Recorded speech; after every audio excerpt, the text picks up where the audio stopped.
Sebelum lanjut ke cerita, bagi teman-teman yang belum subscribe, silakan subscribe sekarang juga dan aktifkan lonceng notifikasi agar teman-teman tidak ketinggalan cerita terbaru dari kami. Dan tidak usah lama-lama, langsung saja kita masuk ke ceritanya. Selamat mendengarkan. Ketika Dewi mencoba membuka pintu itu, betapa terkejutnya ia ketika melihat ada sosok genderuwo dengan tubuh tinggi besar bertaring panjang dan juga tajam dengan bulu yang lebat hitam.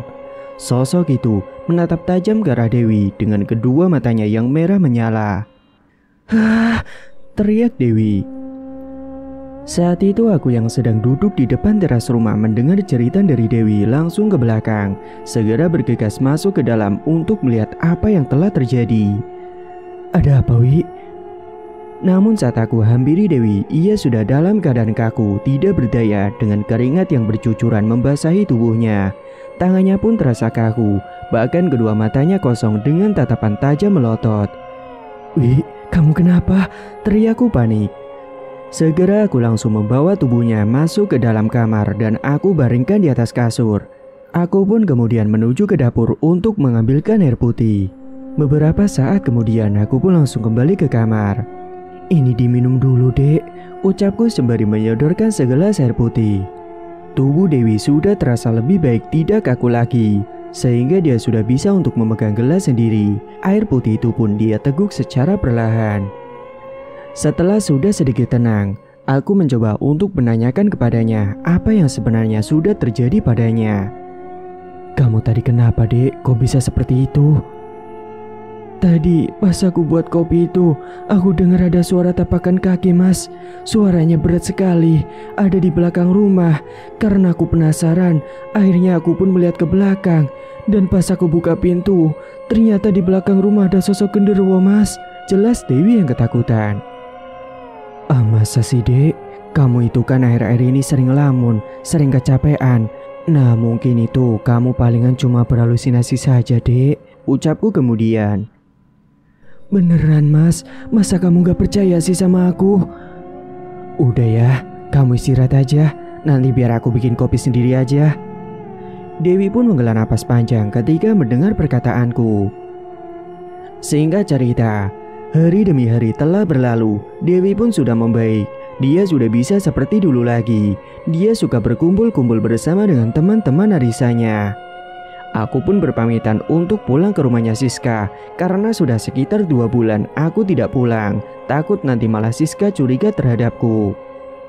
"Wi, aku pulang dulu ke rumah orang tua aku dulu ya." "Memangnya ada apa, Mas?" "Lah katanya kedua orang tua kamu sudah tidak ada semua," imbu Dewi.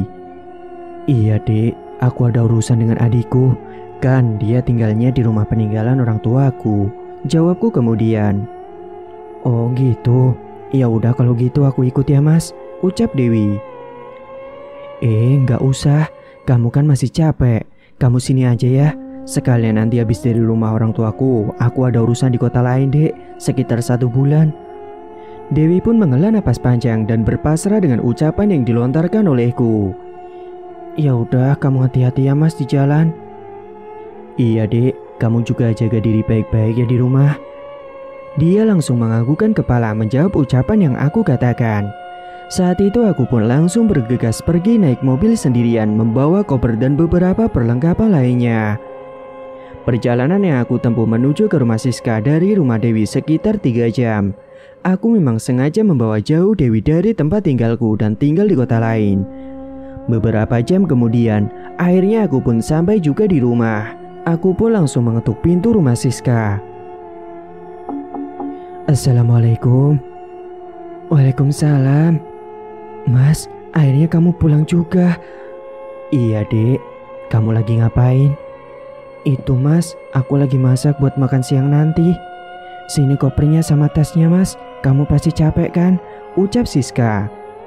Setelah semua koper dan tas sudah dibawakan oleh istriku, aku pun berjalan masuk ke rumah untuk mengecek uang hasil dari pesugihan tumbal yang sudah aku berikan. Saat Siska beranjak ke dapur, aku langsung masuk ke dalam kamar tempat ritual secara diam-diam tanpa sepengetahuan darinya. Aku membuka pintu kamar itu pun dengan perlahan karena takut Siska mendengar. Tak lupa aku pun menutup kembali pintu kamar itu dengan rapat-rapat. Sesampainya di dalam kamar, aku langsung melihat ke tempat bungkusan sisik buaya yang aku simpan di dalam lemari. Dan saat lemarinya aku buka, betapa terkejutnya aku melihat banyak tumpukan uang yang lebih banyak dari tumbal yang dulu aku berikan, yaitu waktu Daniel anakku sendiri.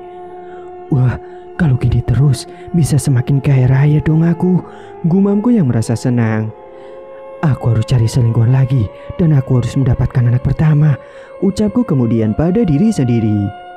Tiba-tiba saja terdengar Siska yang memanggil namaku dengan teriak-teriak. Mas, Mas. Iya deh, bentar. Ada apa? Kamu di mana, Mas? Di kamar mandi, jawabku berbohong. Kebetulan kamar tempat ritual itu berdekatan dengan kamar mandi sehingga suaranya terdengar seperti dari dalam kamar mandi. Oh iya Mas, kirain kamu di mana Mas? Bentar dek, masih mandi. Segera aku keluar dari kamar itu dan mencoba mengintip terlebih dahulu. Ternyata aman, Siska sedang sibuk memasak, sehingga aku bisa langsung pindah tempat ke kamar mandi. Aku segera mandi agar Siska nantinya tidak curiga. Dan setelah selesai mandi, aku langsung menghampiri istriku yang sedang ada di dapur. Udah selesai Mas mandinya? Sudah dek, kamu masak apa hari ini? Ini Mas, aku masak sus sama ayam goyeng. Widih, pasti enak tuh. Iya dong Mas, udah sana ganti baju dulu. Nanti kan udah matang masakannya terus kita langsung makan bersama. Oke deh. Aku memberikan kecupan hangat pada kening istriku sebelum aku beranjak pergi masuk ke dalam kamar untuk ganti baju. Beberapa saat kemudian, setelah selesai ganti baju, aku pun langsung menghampiri istriku kembali yang tengah menyiapkan hidangan untuk makan siang. Sudah mateng dek lauknya? Sudah Mas, ayo kita makan. Karena perutku juga sudah terasa keroncongan, akhirnya kami berdua pun langsung makan siang bersama. Oh iya dek, konveksi yang di desa sebelah gimana? Lancar Mas. Kata kamu ada karyawan baru. Iya Mas, ada beberapa karyawan baru. Kamu lihat aja ke sana biar kenal. Ya udah, nanti sehabis makan siang, aku ke konveksi di desa sebelah ya. Siska pun menganggukkan kepalanya menjawab ucapanku. Oh iya dek, kamu masih ikut arisan sama ibu-ibu yang ada di PAUD gak? Masih Mas, emangnya kenapa? Oh gitu, emangnya kamu gak malu? Malu kenapa Mas? Kan aku selalu setoran tepat waktu. Iya kan, kamu sudah gak ikut ke sekolah sama mereka, kok masih ikut arisan? Ya gak apa-apa Mas, lagian kan arisannya di luar sekolahan. Ya udah kalau gitu sih, terserah kamu. Ya emang terserah aku dong Mas, biasanya juga gak apa-apa kan? Iya dek. Setelah selesai makan siang, aku pun berpamitan kepada Siska, mau pergi mengecek ke tempat konveksi. Aku pergi dulu ya. Kamu jadi mau ke sana Mas? Tanya Siska. Ya jadilah, emangnya kenapa? Enggak apa-apa sih Mas, cuma kan di luar panas banget. Udah enggak apa-apa, nanti kan aku pakai jaket. Ya udah kamu hati-hati ya Mas. Kamu mau naik apa? Aku mau naik motor aja lah dek. Saat itu aku pun berjalan menuju ke garasi rumah untuk mengambil motor PCE ku. Di dalam garasi rumahku banyak sekali kendaraan-kendaraan mewah. Roda 4 dan roda 2 banyak sekali jumlahnya. Untungnya garasi yang aku buat itu cukup luas sekali, jadi aku bisa meletakkan beberapa kendaraan di sana. Siang itu di tengah terik sinar matahari yang menyengat masuk ke dalam tubuh, aku berjalan naik menuju ke kantor konveksi yang ada di desa sebelah. Beberapa saat kemudian aku pun akhirnya sampai juga di konveksiku. Konveksi yang aku bangun di desa sebelah cukup luas sehingga banyak karyawan yang bekerja. Kemudian aku pun menyapa beberapa karyawan yang ada di sana. Selamat siang Pak, jawab mereka. Mereka pun langsung bersikap sopan kepadaku karena mereka tahu kalau aku pemilik konveksi tersebut.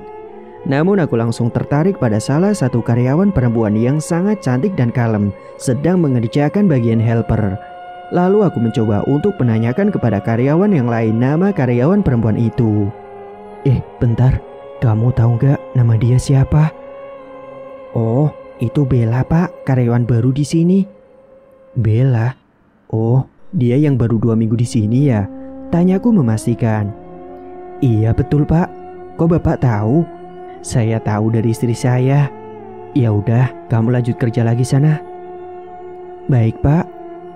Aku pun berusaha untuk menghampiri Bella yang sedang bekerja dengan rajin menggosok baju yang nantinya akan di-packing. Bella ya, ucapku kemudian. Iya Pak. Gimana, kamu betah kerja di sini? Tanyaku kemudian. Iya Pak, betah insya Allah, kata Bella. Bagus kalau begitu. Seketika aku melihat ke sekeliling para karyawan yang lain dan setelah aku lihat ternyata sepi. Akhirnya kesempatanku untuk meminta nomor HP-nya Bella.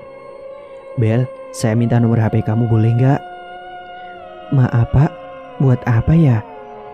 Ya siapa tahu saya mau ngasih kamu kerjaan lebih. Oh iya Pak, baik. Ini Pak nomor HP saya, jawab Bella sembari menyodorkan HP-nya ke arahku. Makasih ya, silakan kamu bisa lanjut kerja lagi. Baik Pak. Bella ini memang sangat cantik dan manis sekali sehingga banyak yang suka dengan dirinya. Dia pun tak menyadari kalau aku juga suka dengannya. Setelah mendapat nomor HP Bella, aku merasa sangat senang sekali karena akhirnya aku sudah mendapatkan mangsa baru. Malam harinya aku mencoba menghubungi Bella dengan mengirimkan pesan. Alasannya aku meminta Bella agar besok dia menemui aku di ruang kerjaku. Dan tak disangka Bella pun akhirnya mau untuk menemuiku di ruang kerja. Mas, kamu lagi ngapain? Tanya Siska yang tiba-tiba datang menghampiriku. Ini dek, lagi ngoreksi karyawan yang kerjanya kurang bagus, ucapku berbohong. Oh gitu, emangnya tadi kamu udah lihat mas? Tanya Siska. Udah dong dek, banyak loh yang gak rajin kerjanya. Nanti besok aku akan kesana lagi dan kasih teguran buat mereka. Bagus kalau gitu mas. Iya dek, kamu gak tidur? Aku gak bisa tidur mas, gak tahu kenapa hawanya panas banget. Panas? Enggak ah, aku malah dingin loh. Lihat nih, aku aja pakai baju tebel, jawabku kemudian. Gak tahu mas kenapa ini, jawab Siska. Buatkan aku teh dong dek. Tumben banget mas gak kopi. Iya, lagi pengen ngeteh aja dek. Ya udah, tunggu dulu ya, aku buatin dulu tehnya. Sembari menunggu teh datang, aku duduk di belakang rumah sembari menikmati keindahan langit di malam hari. Sementara itu Siska yang ada di dapur, dia dikejutkan dengan suara tangisan bayi yang terdengar jelas. Bayi siapa itu yang nangis? Gumam Siska heran. Emangnya ada tetangga yang punya anak bayi? Siska masih terus bertanya-tanya pada dirinya sendiri. Suara bayi yang menangis itu semakin dekat dan terdengar jelas di telinganya. Tiba-tiba dia mencium bau anyir darah menyeruak masuk ke dalam hidungnya. Namun beberapa saat kemudian suara tangisan bayi itu pun menghilang entah kemana. Setelah selesai membuatkan teh untukku, dia pun beranjak kembali ke belakang rumah untuk membawakan teh untukku. Ini mas tehnya. Mas, kamu dengar ada suara bayi nangis gak? Bayi nangis? Gak ada tuh, jawabku kemudian. Masa sih mas gak dengar? Suaranya jelas banget loh di telinga, kata Siska. Iya dek, tapi aku gak dengar sama sekali loh. Siska pun hanya menghela napas panjang mendengar jawaban yang aku lontarkan. Aku juga tadi mencium bau anyir darah tahu mas, kata Siska kemudian. Hidung sama telinga kamu itu kali yang bermasalah dek, jawabku spontan. Kamu kok gitu sih mas? Aku serius loh, jawabnya kesal. Yo, aku juga serius loh deh jawabnya, kataku kemudian. Aku mau tidur aja mas. Ya udah sana tidur yang nyenyak ya. Singkat cerita, keesokan harinya aku berangkat ke tempat konveksi untuk menemui Bella karena sudah ada janjian dengannya. Aku menunggu kedatangan Bella di ruang kerjaku. Beberapa saat kemudian terdengar suara yang mengetuk pintu ruang kerjaku. Iya, silakan masuk. Segera Bella pun masuk ke dalam ruang kerjaku dan menemuiku. Aku pun mempersilahkan Bella untuk duduk di hadapanku. Silakan duduk dulu. Iya pak, terima kasih. Maaf sebelumnya, ada apa ya pak? Apa saya membuat kesalahan? Tanya Bella. Oh tidak, kamu tenang aja, gak usah gugup gitu. Santai aja. Jadi gini Bel, kamu masih single kan? Jujur waktu pertama kali saya melihat kamu kemarin itu, saya langsung tertarik dan suka sama kamu. Tapi Pak, saya tahu kamu takut kan kalau saya ini sudah menikah, ucapku kemudian. Iya Pak, saya nggak mau jadi perusak rumah tangga orang, apalagi saya nggak mau dibilang perebut laki orang, jawab Bella kemudian. Kamu tenang aja, ini rahasia kita berdua saja. Kamu mau nggak nikah sama aku? Apapun yang kamu minta, nanti aku berikan untuk kamu, ucapku merayunya. Seketika Bella terdiam berpikir untuk menerima ucapanku atau tidak. Di sisi lain dia juga butuh uang untuk membiayai bapaknya berobat yang sedang sakit. Tanpa pikir panjang Bella pun menerima ajakan nikah dariku karena dia sangat butuh uang. Ya udah Pak, kalau gitu saya mau. Tapi tolong Bapak bantu bapak saya yang sedang sakit ya Pak, ucap Bella kemudian. Kamu tenang aja, apapun akan aku berikan untuk kamu. Masalah bapak kamu itu kecil. Makasih Pak, ucap Bella. Jangan panggil saya Pak dong, panggil saya Mas aja, ujarku kemudian. Iya Mas, ucap Bella. Ingat ya Bel, hanya kita berdua aja yang tahu tentang ini. Baik Pak. Mas, secepatnya kita akan melangsungkan pernikahan ya. Nanti kamu akan saya belikan rumah dan kamu gak usah kerja lagi ya di sini, supaya tidak ada yang curiga sama kamu. Gimana? Iya Mas, aku nurut aja.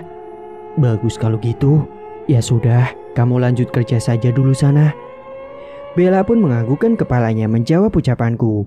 Dia beranjak pergi kembali ke tempat kerjanya untuk melanjutkan pekerjaan yang tertunda tadi. Sementara aku sangat senang sekali karena sebentar lagi aku akan menjadi semakin kaya raya. Tiba-tiba terdengar dering ponsel yang ada di dalam saku celanaku. Segera aku melihat ke layar ponsel itu dan terlihat notifikasi panggilan dari Dewi. Aku pun langsung mengangkat teleponnya saat itu juga, karena takut nantinya Dewi curiga dan siapa tahu terjadi apa-apa dengannya. Halo, ada apa Wi? Kamu lagi di mana sih Mas? Aku masih kerja loh Dek. Kamu kapan pulangnya Mas? Kamu sekarang berubah ya Mas, sudah gak sayang lagi sama aku. Kok kamu ngomongnya gitu sih Dek? Aku sayang sama kamu, tapi kan ini demi keluarga Dek. Aku kerja cari uang. Tapi kamu itu sudah berubah Mas, sudah gak seperti dulu lagi. Apa gara-gara anak kita meninggal terus kamu jadi cuek sama aku Mas? Tanya Dewi kemudian. Kamu ini ngomong apa sih? Gak gitu Wi, aku ini kerja loh. Namun belum selesai aku ngomong tiba-tiba saja sambungan teleponnya langsung diputuskan oleh Dewi. Duh, pakai ngambek segala lagi. Udah amat lah. Sekarang kan yang penting aku fokus sama Bella dulu, gumamku kemudian. Yang penting kan uangnya selalu aku transfer setiap bulannya. Karena sudah bertemu dengan Bella, aku pun langsung bergegas untuk pulang ke rumah karena takut dicari oleh Siska nantinya. Namun saat di perjalanan pulang, seperti biasanya aku melewati jalanan depan warung kopi dan saat itu aku melihat ada motornya Roni terparkir di sana. Akhirnya, aku pun memutuskan untuk ngopi terlebih dahulu sembari mau ngobrol-ngobrol sama Roni. Sudah lama tidak pernah bertemu dengannya. Her, baru kelihatan aja nih, sini duduk, ucap Roni mempersilahkan. Iya nih, kan kamu tahu sendirilah Ron. Mantap kamu sudah sukses sekarang. Ini juga kan berkat kamu Ron, makasih ya. Oh iya, semua utangku sudah aku lunasikan ya sama kamu. Sudah kok, pesen kopi dulu sana, kata Roni. Iya, aku pesen kopinya satu ya Mbak Lastri, ucapku kemudian. Siap Mas, bentar ya saya siapin dulu, jawab Lastri si pemilik warung kopi. Gimana Her? Tanya Roni. Aman Ron, ini nanti minggu depan aku mau nikah lagi. Wah mantap, sama siapa Her? Sama karyawati aku sendiri. Emangnya aman Her? Aman lah, kan nanti kalau sudah nikah dia nggak usah kerja lagi. Beberapa saat kemudian pesanan secangkir kopi milikku diantarkan oleh Mbak Lastri.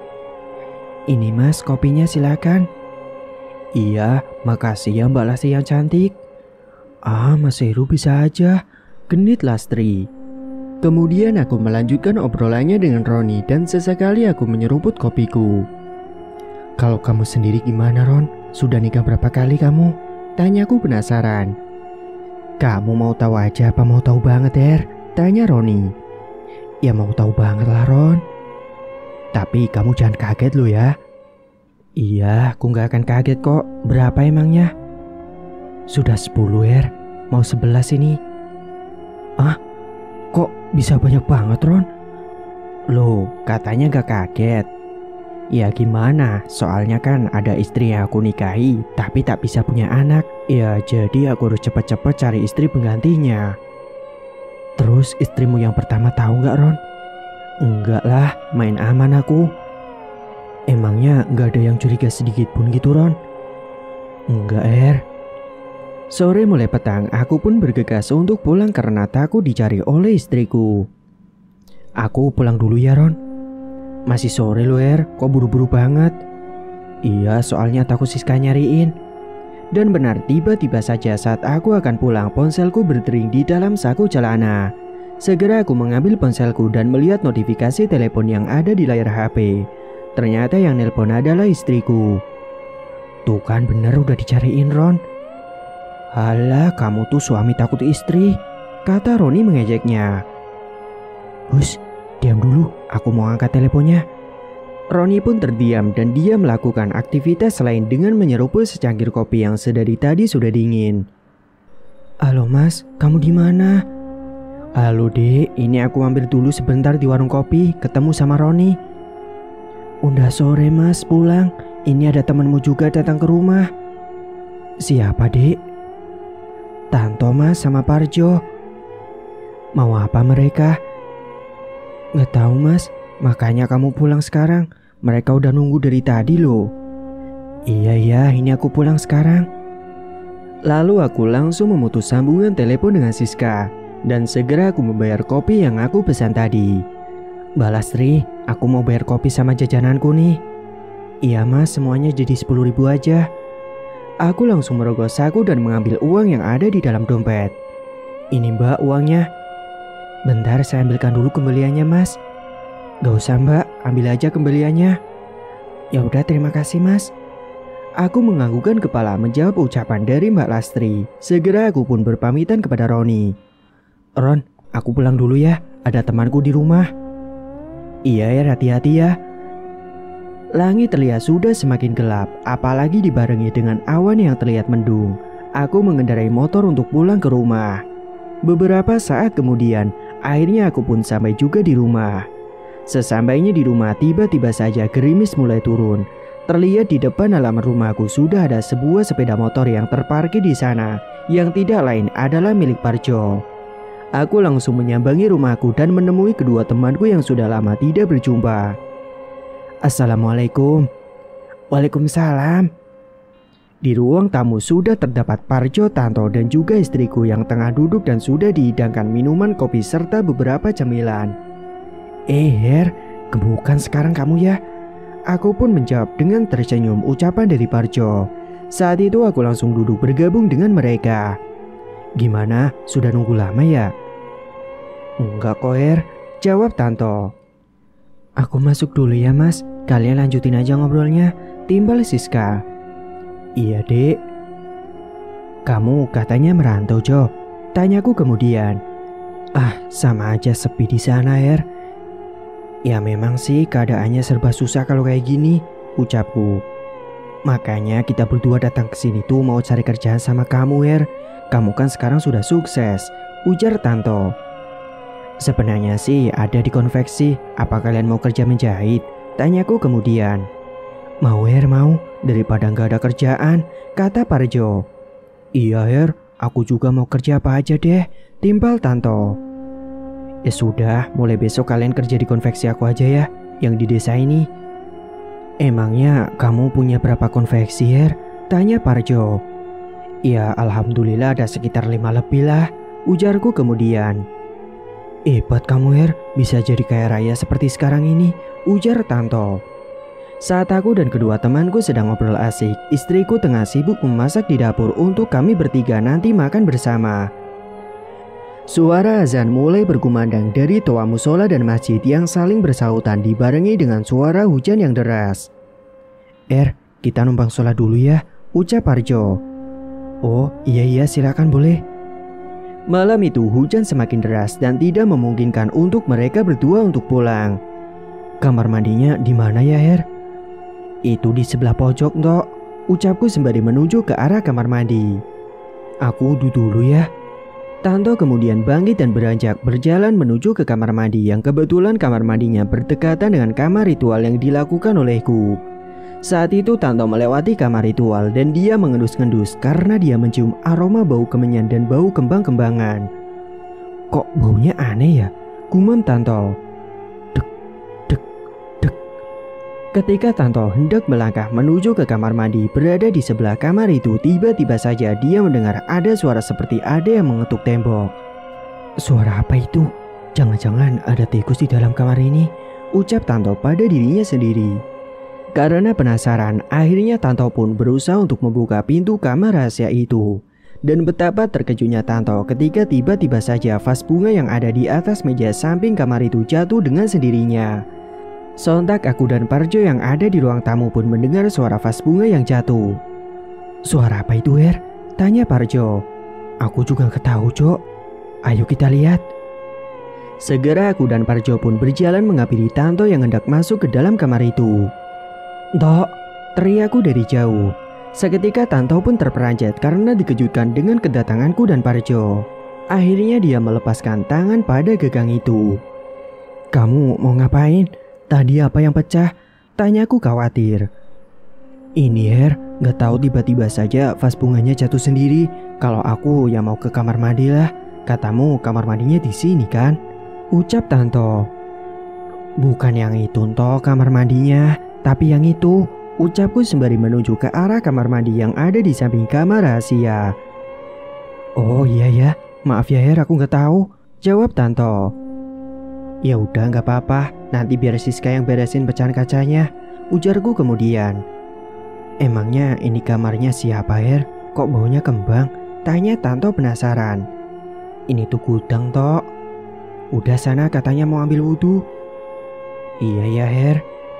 Segera Tanto pun masuk ke dalam kamar mandi sementara aku langsung menguji kamar itu rapat-rapat. Beberapa saat kemudian Siska pun datang menghampiri aku dan Parjo yang masih ada di ambang pintu. Tadi apa, Mas, yang pecah?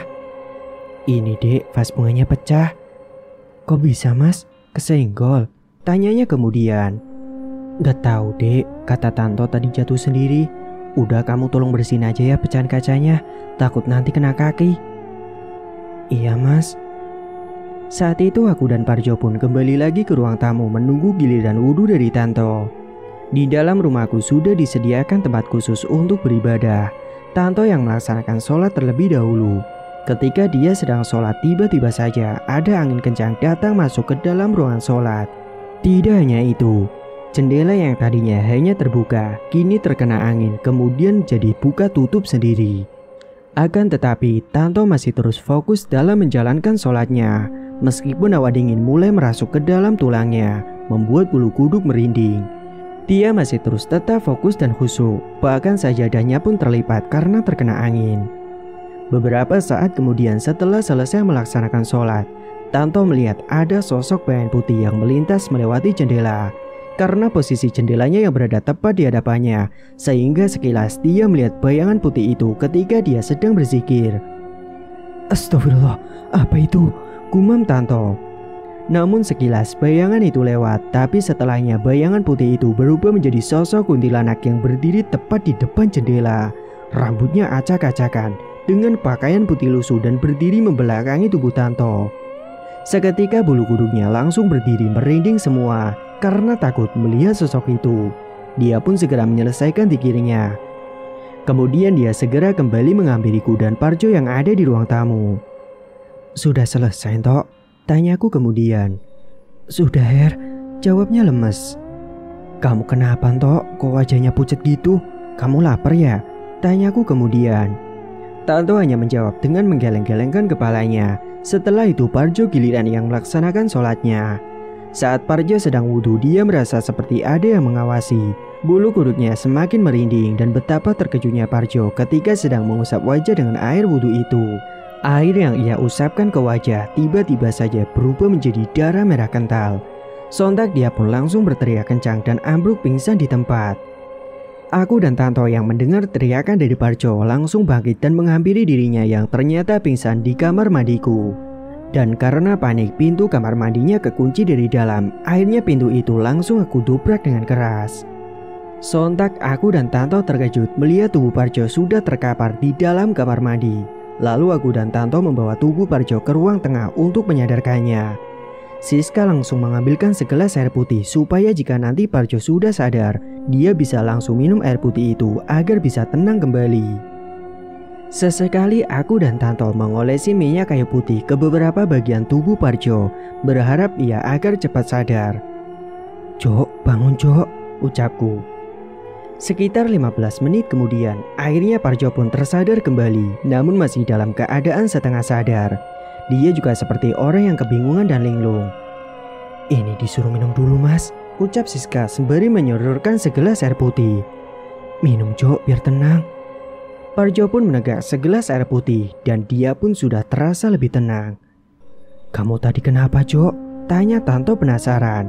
Namun Parjo tidak mau langsung untuk menjawab pertanyaan dari Tanto karena tubuhnya terlihat masih sangat lemas sekali. "Udah, jangan ditanya-tanya dulu. Dia masih lemas. Kita makan malam aja yuk. Sudah aku siapkan semuanya," ucap istriku. Akhirnya kami berempat pun makan bersama di ruang makan. Karena sudah sangat lapar sekali. Bahkan perut pun sudah keroncongan. Apalagi kondisi saat itu sedang hujan deras membuat kami nafsu makan. "Kalian nginep aja ya di rumahku." "Nginep?" tanya Tanto. "Iya nginep. Emangnya kalian berani nekat pulang dengan keadaan hujan deras gini?" "Iya juga sih. Lagian kita juga nganggur ya. Besok baru mulai kerja sama kamu Er," timpal Parjo. "Makanya kalian nginep aja ya." "Ya sudah kalau gitu nanti aku bilang sama istriku dulu," ujar Parjo dan Tanto. "Iya tinggal ditelepon aja." "Lah terus kita tidur di mana Er?" "Kalian gak usah khawatir lah. Kalian tahu kan di rumah sebesar ini aku sama Siska tinggal berdua. Di atas kan masih ada kamar kosong." "Iya deh, nanti kita nginep kok," kata Parjo. "Nah gitu dong sekali-kali." Setelah selesai makan malam bersama, Parjo dan Tanto segera mengabari istrinya untuk menginap di rumahku. Kami bertiga duduk bersama di belakang rumah, tepatnya berada di samping kolam renang. "Dek, Dek," teriakku memanggil istriku. "Pasti gak denger dia, hujan deras banget soalnya," gumamku kemudian. "Bentar ya, aku ke dalam dulu." "Iya Er," jawab mereka berdua. Saat itu aku pun langsung masuk ke dalam dan memanggil istriku yang sedari tadi dipanggil tidak menyaut. Ternyata Siska sedang berada di dalam kamar. "Dek."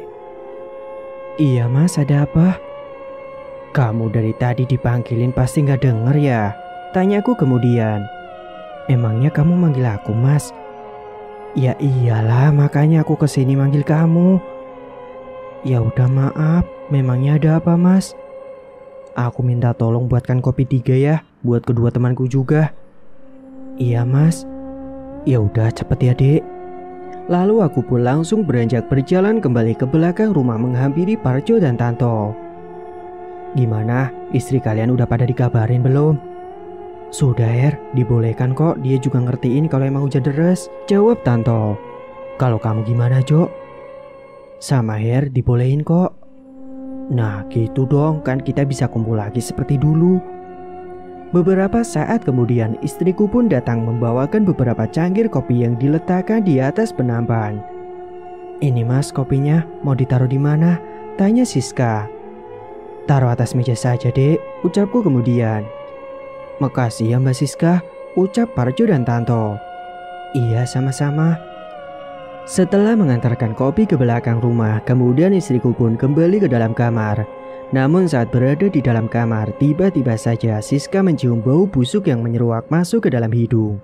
Baunya seperti bau bangkai tikus dan juga dia mencium bau anyir darah yang menyeruak. Siska pun menyemprotkan pengharum ruangan di dalam kamarnya, berharap supaya bau busuk itu bisa menghilang dengan disemprotkan pengharum ruangan. Akan tetapi, bau itu masih terus ada, malah baunya jadi aneh. Membuat istriku menjadi mual-mual ingin muntah mencium bau busuk itu. Akhirnya dia pun berjalan menghampiriku dan juga teman-temanku. "Mas, ucap Siska. Ada apa, Dek? Kamu kenapa kok gitu wajahnya? Kamu juga mual-mual. Sini Mas, aku mau ngomong. Segera aku bangkit dari tempat duduk dan berdiri berjalan menghampiri istriku yang mual-mual. Kamu kenapa? Atau jangan-jangan kamu... Ucapku belum terselesaikan. Enggak Mas, bukan itu. Terus kamu kenapa? Sini Mas, ikut aku. Aku pun mengikuti saja apa yang dia mau. Aku berjalan mengekor di belakangnya. Ada apa sih, Dek? Siska malah terus mual-mual dan juga muntah-muntah. Dia menunggu di ambang pintu kamar, sementara aku melihat ke sekeliling apa yang dimaksud oleh istriku karena dia belum memberitahu. Kenapa, Dek? Ada apa? Ngomong dong. Kamu emangnya gak nyium bau busuk, Mas? Bau busuk apa sih, Dek? Baunya kayak bangkai tikus, Mas, sama bau anyir darah. Aku gak nyium apa-apa, Dek. Hidung kamu kali bermasalah. Beneran Mas, aku sudah semprotin pengharum ruangan masih sama, malah tambah gak enak baunya, kata Siska. Aku gak nyium bau apa-apa loh, Dek. Beberapa saat kemudian tiba-tiba Parjo dan Tanto menghampiri ke dalam kamar. Ada apa, Er? Tanya Parjo. Gak tahu nih, katanya dia nyium bau bangkai tikus. Seketika Parjo dan Tanto langsung mengendus-enduskan hidungnya mencari bau yang dikatakan oleh Siska. Gak bau apa-apa kok, ucap Parjo. Tuh kan, Dek, gak bau apa-apa. Berarti hidung kamu yang bermasalah. Coba kamu cari dulu, Mas. Siapa tahu ada bangkai tikus beneran, jawab Siska. Iya, ini nanti aku cari. Bantuin aku ya, Jo, Tok. Akhirnya aku, Parjo dan Tanto mencari bangkai tikus di sekeliling kamar berharap menemukan bangkai itu. Namun sudah aku cari kemana-mana di sekeliling kamar, akan tetapi tidak ada juga bangkai tikus itu. Gak ada apa-apa, Dek. Siska pun langsung menghela napas panjang mendengar perkataanku. Sudah, nanti kamu tidur di kamar satunya aja ya sama aku, ucapku kemudian. Sudah Mas. Kemudian aku, Parjo dan Tanto pun kembali ke belakang rumah untuk melanjutkan ngopi sembari menikmati malam hari dengan derasnya air hujan yang mengguyur. Kamu kok bisa sukses sekarang itu, bagaimana caranya? Tanya Parjo. Iya aku juga mau dong sukses kayak kamu. Bosen tahu hidup miskin terus, timpal Tanto. Aku pun langsung tertawa mendengar pertanyaan dari kedua temanku itu. Aku menjelaskan kepada mereka kalau aku bekerja dengan Roni dan mendapatkan uang modal usaha. Jadi waktu itu aku ikut kerja dengan Roni. Dan tadi sangka dia itu baik banget, mau nolongin aku, bahkan dia mau ngasih uang modal buat aku. Dan sekarang aku mengembalikan semua uang modal itu. Beruntung banget kamu, Kalau gitu boleh dong aku pinjam uang modal sama kamu, ucap Tanto. Iya boleh, berapa aja kalian mau pasti aku pinjamin kok. Tapi nanti aja lah, Kita mau cari pengalaman dulu biar aku buka usaha sendiri, jawab Parjo. Boleh aja, terserah kalian maunya gimana. Hari sudah semakin malam, hujan pun sudah semakin reda, hawa dingin mulai menusuk ke dalam tulang. Hembusan angin kencang datang membuat suasana semakin dingin. Udah malam, tidur yuk, kataku. Oh iya, aku kasih lihat tempat tidur kalian. Saat itu aku, Parjo dan Tanto pun berjalan menuju ke lantai atas untuk memperlihatkan kamar buat mereka berdua. Ini kamar kalian. Makasih ya, tapi apa ini gak terlalu mewah buat kita? Ya enggak lah, sama aja. Udah kalian istirahat saja, besok kalian mau mulai kerja kan? Tanyaku kemudian. Iya siap. Aku ke bawah dulu ya, mau tidur, ngantuk. Mereka pun menjawab dengan menganggukkan kepalanya. Sementara aku langsung turun dan masuk ke dalam kamar untuk istirahat. Malam itu yang sebenarnya hawanya sangat dingin dirasa, akan tetapi berbeda dengan Parjo dan Tanto yang merasakan hawa panas di dalam kamar itu. Jo, kamu ngerasa gerah gak? Iya nih, keringetan. Aneh ya, padahal tadi di luar dingin banget. Ini kok malah panas. Kita ke balkon aja yuk cari angin. Iya yuk. Akhirnya mereka berdua pun memilih untuk keluar ke balkon atas untuk mencari angin serta menghirup udara segar. Mereka berdua pun duduk di kursi yang sudah disediakan di atas balkon.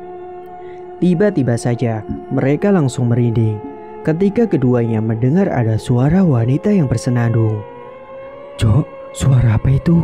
Aku kok merinding ya jadinya." "Iya, Tok, aku juga takut, suaranya gak asing." "Jangan-jangan," ucap keduanya saling bertatapan.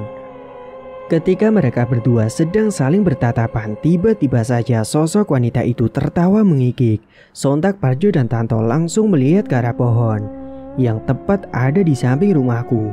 Mereka melihat ada sosok kuntilanak tengah duduk di batang pohon sembari kakinya diayun-ayunkan, mengenakan pakaian berwarna putih lusuh, rambutnya acak-acakan, dan wajahnya hancur penuh dengan noda darah, serta kedua matanya yang terbelalak melotot menghadap ke arah wajah mereka sembari tertawa mengikik. Parjo dan Tanto terbujur kaku duduk di kursi, tubuhnya gemetaran, keringat dingin mulai bercucuran membasahi tubuhnya. Tubuhnya pun terasa kaku semua, mulut pun terasa terkunci. Ingin berteriak namun tidak bisa. Namun beberapa saat kemudian sosok itu pun pergi terbang menghilang dan mereka pun sudah bisa seperti semula. Lalu keduanya langsung lari terbirit-birit masuk ke dalam kamar dan mereka menenggelamkan tubuhnya di balik selimut tebal. Tiba-tiba saja terdengar suara jendela kamar yang tiba-tiba terbuka sendiri, membuat keduanya terkejut. Mereka pun membuka selimutnya untuk melihat apa yang terjadi. "Suara apa itu, Tok?" tanya Parjo. "Jendelanya kebuka sendiri," jawab Tanto. "Ya udah sana kamu tutup lagi," kata Parjo. "Kamu aja, Cok, aku takut." "Udah kamu aja." Akhirnya Tanto yang lebih muda dari Parjo pun dia pun memberanikan diri untuk menutup jendela kamar yang terbuka sendiri. Setelah jendela kamar sudah ditutup kembali, Tanto dan Parjo tiba-tiba saja mencium bau kemenyan dan bau busuk yang menyeruak masuk ke dalam hidung. "Bau apa ini, Cok?" "Iya, baunya kok kayak kemenyan ya, sama bau busuk." "Kok serem banget sih rumahnya Heru, Cok, banyak gangguan-gangguan," ucap Tanto. "Iya ya, aku juga baru sadar, Tok." "Duh, aku kebelet buang air kecil lagi," imbu Parjo. "Ya udah sana ke kamar mandi." "Aku takut, Tok, anterin aku yuk." "Nggak mau ah, aku capek." Parjo pun langsung menghela napas panjang mendengar perkataan yang sudah dilontarkan oleh Tanto. "Ya udah kalau kamu nggak mau nganterin, aku sendiri aja," ucap Parjo kemudian. "Ya udah sana kamu pergi sendiri." "Beneran nih gak mau nganterin aku, Tok?" tanya Parjo kemudian. Namun saat itu Tanto malah langsung menenggelamkan tubuhnya ke dalam selimut seperti malas untuk meladeni Parjo. Akhirnya Parjo pun berangkat sendiri menuju ke kamar mandi yang ada di lantai atas. Ketika dia masuk ke dalam kamar mandi yang ada di lantai atas, sialnya air keran di kamar mandi itu habis tidak keluar, sehingga mengharuskan Parjo untuk turun ke bawah ke kamar mandi yang ada di lantai bawah. Parjo pun turun ke lantai bawah menuruni anak tangga sekitar pukul 2 dini hari. Suasana di dalam rumah yang besar dan mewah itu sangat sepi dan sunyi. Parjo merasa seperti sedang uji nyali di dalam rumah itu karena sepi dan hawa dingin yang menusuk ke dalam tubuh. Padahal waktu di dalam kamar dia merasa sangat panas sekali. Saat dia sedang menuruni tangga, tiba-tiba dia mendengar ada suara langkah kaki yang ada di belakang tubuhnya.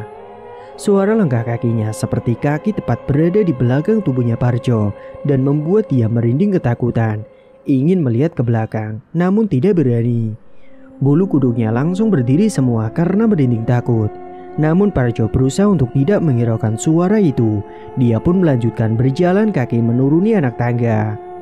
Beberapa saat kemudian, akhirnya dia pun sampai juga di kamar mandi yang ada di bawah. Saat dia melewati kamar rahasia, Parjo mendengar ada suara tangisan anak bayi di sana. "Suara bayi? Bayi siapa itu? Perasaan Heru gak punya anak bayi," gumam Parjo.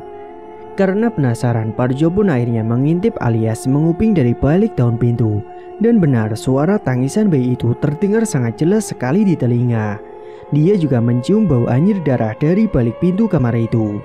Karena sudah kebelet tidak tertahan, akhirnya dia tidak menghiraukan lagi suara tangisan bayi itu. Parjo langsung masuk ke dalam kamar mandi untuk buang air kecil. Ketika dia sudah berada di dalam kamar mandi, tiba-tiba ada yang mengetuk pintu kamar mandinya. Suara ketukan pintu itu terdengar jelas sekali, membuat Parjo segera menyelesaikan buang air kecilnya karena takut. Sudah ada yang menunggu di depan, entah Heru atau istrinya, atau bahkan si Tanto. "Iya bentar, ini sebentar lagi selesai," jawab Parjo dari dalam kamar mandi. Ketika pintu kamar mandinya dibuka, betapa terkejutnya Parjo ketika melihat di depannya ada sosok pocong yang berdiri dengan kain putih mori yang lusuh dan wajahnya yang hancur penuh dengan darah. Matanya melotot, mulutnya menganga, serta wajahnya hitam legam. Sosok pocong itu mengeluarkan bau busuk yang sangat menyeruak masuk ke dalam hidung serta bau anyir. Karena tidak kuat melihat sosok pocong itu, akhirnya Parjo pun ambruk pingsan di dalam kamar mandi. Akan tetapi sekitar 15 menit kemudian, Parjo pun bangkit sendiri tersadar dari pingsannya. Setelah tersadar, sosok pocong itu sudah tidak ada lagi di depan kamar mandi. Dia pun mengucek kedua matanya saat baru bangun dari pingsannya. Kemudian dia kembali untuk masuk ke dalam kamar. Saat dia berjalan menaiki tangga, Parjo melihat ada sekelibat bayangan hitam yang melintas di hadapannya. Singkat cerita, keesokan harinya, Parjo bangun tidur namun wajahnya terlihat pucat dan lesu tidak seperti biasanya. Padahal dia akan mulai bekerja hari ini. Pagi ini, istriku sedang sibuk masak nasi goreng untuk aku dan kedua temanku untuk sarapan. Aroma bumbu masakan nasi gorengnya sangat semerbak sehingga menggugah selera. "Jok, kamu kenapa kok lesu gitu wajahnya?" tanyaku padanya. "Gak apa-apa kok." "Kamu sakit ya, Jok?" "Enggak kok." "Tapi kamu kelihatan pucat banget gitu loh wajahnya," ucap Tanto. "Iya Cok, mendingan kamu istirahat aja ya." "Gak apa-apa Er, aku kan mau mulai kerja hari ini. Nanti kalau dibawa sarapan juga sudah sembuh kok," jawab Parjo. "Beneran Cok?" tanyaku kembali. "Iya Er, kamu tenang aja." Beberapa saat kemudian, nasi goreng yang dimasak oleh istriku akhirnya matang juga. Kami pun sudah selesai mandi dan giliran untuk sarapan menyantap nasi goreng buatan istriku. "Ayo sarapan dulu semua," ucap Siska. Pagi itu kami pun sarapan bersama-sama menyantap nasi goreng buatan istriku. Setelah selesai sarapan, kami bertiga segera ke konveksi yang ada di dekat rumah. Tidak usah naik motor, jalan kaki saja pun sudah sampai karena konveksinya beberapa langkah dari rumah. "Ayo masuk, nanti kalian biar diajarkan sama karyawan yang lain." "Iya Er." Saat itu mereka pun segera masuk ke dalam konveksi dan menemui beberapa karyawan yang lain untuk diajarkan cara kerjanya. "Aku tinggal dulu ya." Aku pun meninggalkan Parjo dan Tanto karena aku akan menghampiri Bella yang sedang bekerja di bagian mengemasi baju. "Halo Bel, gimana?" tanyaku kemudian. "Gimana apanya Pak?" Mas," ucap Bella. "Minggu depan." Tanpa harus dijelaskan, Bella pun sepertinya sudah mengerti dengan apa yang aku katakan. Sehingga Bella menjawab perkataanku dengan menganggukkan kepalanya. "Kalau begitu siap-siap ya Bel buat minggu depan.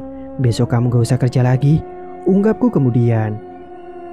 Singkat cerita, seminggu kemudian aku dan Bella pun sudah resmi menikah. Dan sekarang Bella sudah aku belikan rumah di perumahan untuk tempat tinggal kita berdua.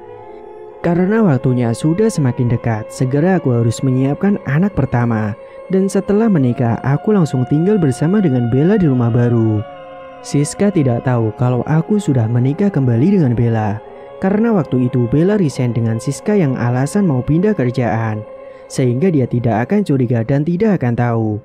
Sebulan kemudian, malam hari tiba-tiba saja Bella mual-mual setelah selesai makan malam. "Kamu kenapa Bel?" tanyaku panik. Setelah menikah dengan Bella, sebulan lamanya aku tinggal dengan Bella dan tidak pernah pulang ke rumah. Karena aku alasannya ada urusan kerjaan di luar kota seperti biasanya. "Bel, kamu kenapa? Kamu sakit?" "Gak tahu Mas, tiba-tiba mual-mual perutku, pengennya muntah terus." "Ya sudah kalau gitu kita ke rumah sakit ya."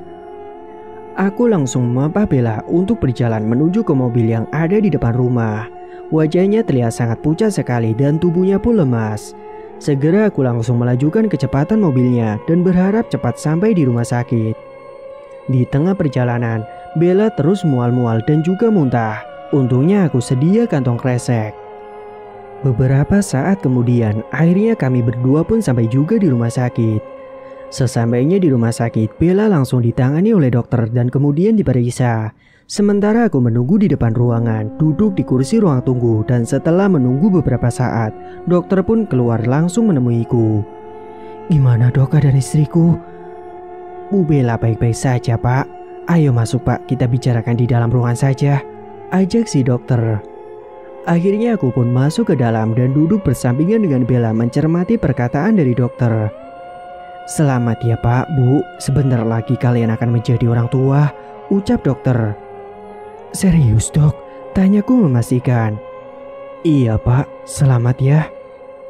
Saat itu aku langsung senang sekali karena akhirnya aku berhasil akan mempersembahkan kembali tumbal anak pertama. Setelah itu kami berdua pun segera pulang ke rumah. Aku sudah tidak sabar untuk mendapatkan harta yang berlimpah. Meskipun sekarang aku sudah memiliki banyak uang, tapi kalau tidak mempersembahkan tumbal sesuai dengan perjanjian, bisa jadi nanti aku akan kehilangan semuanya. Cerita pun bersambung. Terima kasih bagi teman-teman yang sudah menyimak cerita hingga akhir. Dan bagi yang belum bergabung, silakan tekan tombol subscribe sekarang juga dan aktifkan lonceng notifikasi agar tidak ketinggalan info updatean terbaru dari kami. Sekian dulu dari Mang Ripan, terima kasih sudah menyimak. Wassalamualaikum warahmatullahi wabarakatuh.